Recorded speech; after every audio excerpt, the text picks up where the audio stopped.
And now I dare defy to read Kermit the Hermit. It's about a hermit whose name is Kermit, but we're all about Kermit the Frog. So check this out. Don't get too crabby. In Monterey Bay, there's a jumble of rock set up like a castle across from the dock. The canvas castle an old crab called Kermit lived all by himself in a cave like a hermit. There was never a crab who once half as selfish, or one-tenth as mean as this crusty old shellfish. What made Kermit greedy and grumpy that way was the shortage of food everywhere in the bay. For a crab must depend on what he can find, small scraps and tidbits of any old kind.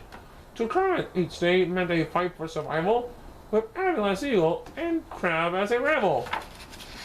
Alas, it is curved, sometimes greediness grows, where it finally stops. At last, nobody knows, and before very long, Kermit grabbed everything.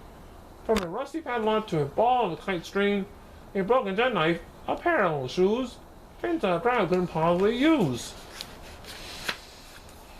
And his cave was soon crammed, without 1 inch to spare. There was just enough space left for Kermit in there. Like any old miser, he wanted a lot. Of something or other he didn't care what. And he had been greedy the rest of his days, if not all twists of fate had changed Kermit's ways. This remarkable change in old Kermit began with an everyday feint, just a better tin can.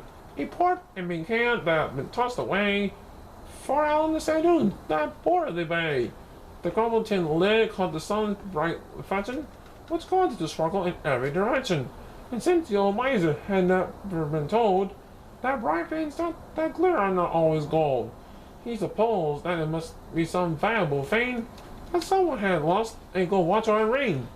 So he crawled off the rocks and out onto the land and over the hilly broad stretches of sand. And not until Kermit was next to his prize did he realize the trick he had been playing on his eyes. "Why, you thorny tin fighter, you!"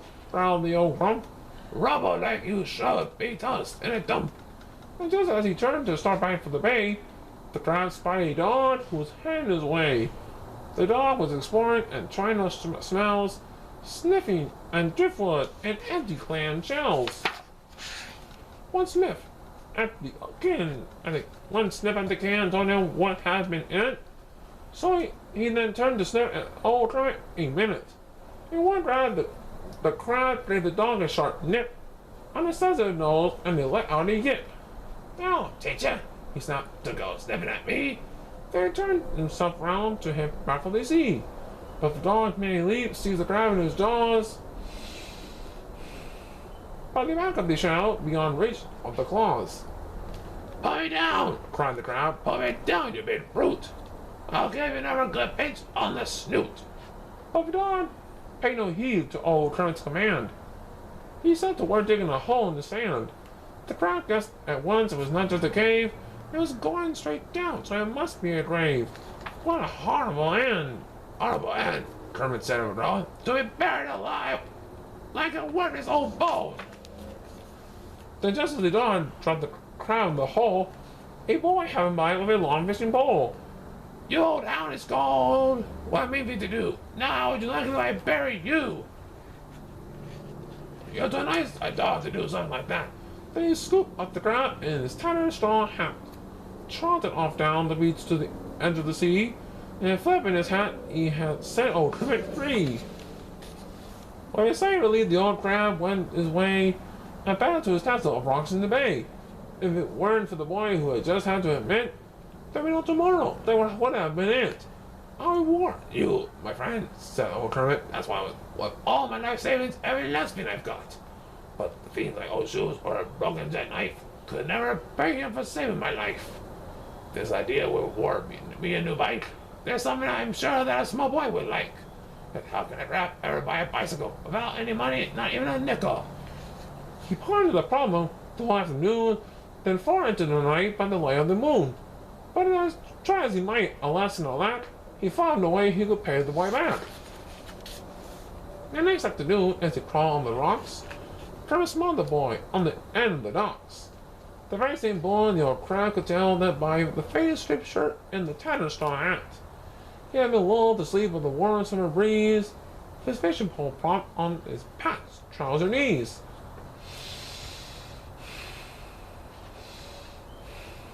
I might help it to catch a big fish, Kermit remarked. There's a big fish around here to be caught. Of course he must first find the boy's baited hook, so he scrambled out into the bay for a look. And just for a few yards from the pilings he found it, with a school of small minnows all swarming around it. When he'd driven the line just below the lee weight, Kermit tiptoed along, gently dragging the bait. If he happened to get the least little jerk, the boy would reel in and his plan wouldn't work. So Kermit kept on till he came to a ledge where he stopped to peer cautiously over the edge. He reached as far as he could with his claws. He lowered the bait toward the halibut's jaws. The big fish took a look, and in one mighty scoop, both the worm and the hook disappeared in one gloop. When he found he had been hooked, took off like a streak, and the line was just really too flimsy and weak. Suddenly snapped from the horns of the shark, somewhere behind Kermit back near the dock. He was on his own now with no one to help. Another went flying full of tangles of kelp.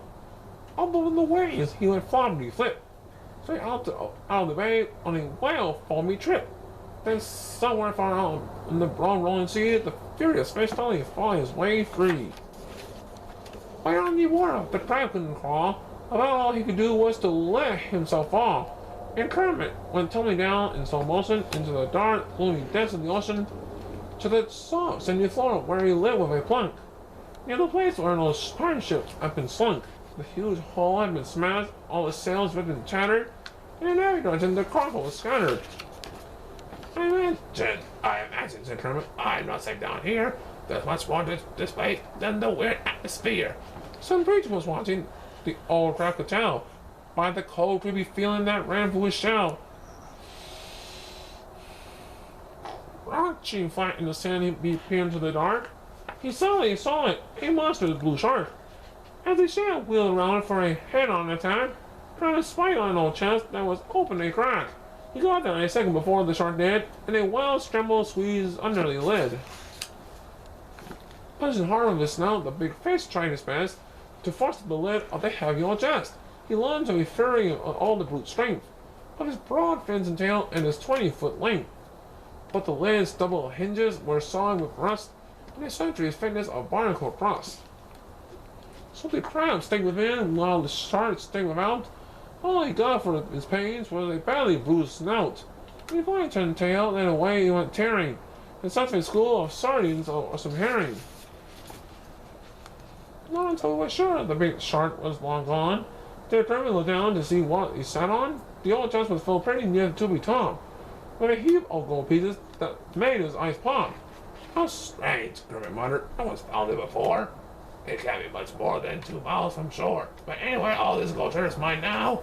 If I just haul it back to my castle somehow, with a coin in each claw, he set out for the bay. With a coin in each claw, he set out for the bay. It was like great danger each step of the way. Not only the shark of our big fish as well, can't easily bite through a crab's crusty shell. To avoid being caught by these crab-hungry enemies, he scuttled behind the dense clumps of anemones. Here the deep shadows were mostly blue-green, so a bluish-green crab there could scarcely be seen. Every day for 3 months, Kermit made the round trip, returned each time with 2 coins in his grip. To make room for the treasure, he emptied his cave. Off the rubble he'd gone to such trouble to save.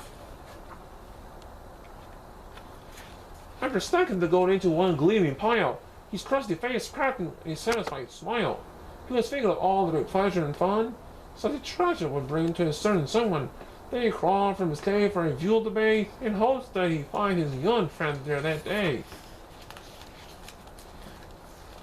Since the dock was deserted, he looked toward the shore, where he spied some small boys, half a dozen or more, tall ones and scrawny ones.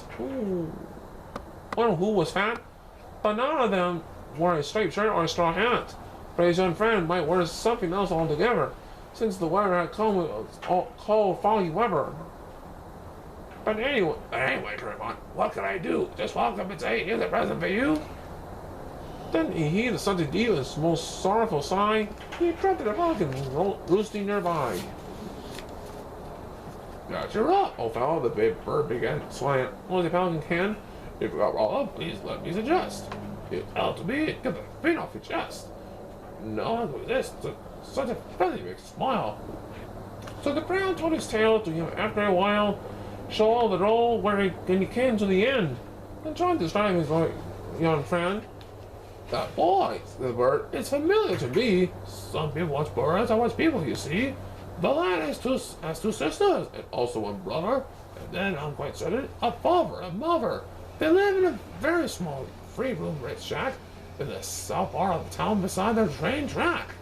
I could carry the treasure there inside my beak, but I swallow it all, for my beak has a leak. So if you would like, I'll just give you a lift. Besides, you're just one to deliver the gift. And so to go Peter's tiniest drift, Kermit took off on his first flying trip across the broad bay in one breathtaking swoop. Away it flew the dense fog as thick as pea soup. By the time Kermit got up the nerve to look down, the big bird was soaring out over the town. Below was a small cottage, painted barn right beside the train track, as the Pelican said. That poor people lived there was easy to see, but it was the one house without a TV. As the Pelican came to a fluttering stop, along the side of the chimney, he let the coins drop. They fell to the bottom, the two friends could tell. For the pot-bellied stove went crabon like a bell. Then inside the house, the great excitement broke out. Why, it's gold! It's real gold! They heard somebody shout. The family ran out to find what it could be, but discovered the fog had rolling from the sea, and ghost whitely curtain closing everywhere, so they had never caught sight of whoever was there. The high-flying crab in the falcon's beak brought the family a fortune inside of a week. Soon they had a TV set and all sorts of toys, such as dolls for the daughters and bikes for the boys, all the rest of the gold, which was quite an amount. They set saving aside in a savings account. Then they safely aside in a savings account. But the wise father said, it's not every day that a fortune is dropped down our chimney that way. The end. Yeah. Well, I like this book because, a frog and a hermit both have the same name because you better get the story right out the sight of mine. Because I better not pinch you since I'm not a crab. I'm just a frog. Ribbit, ribbit.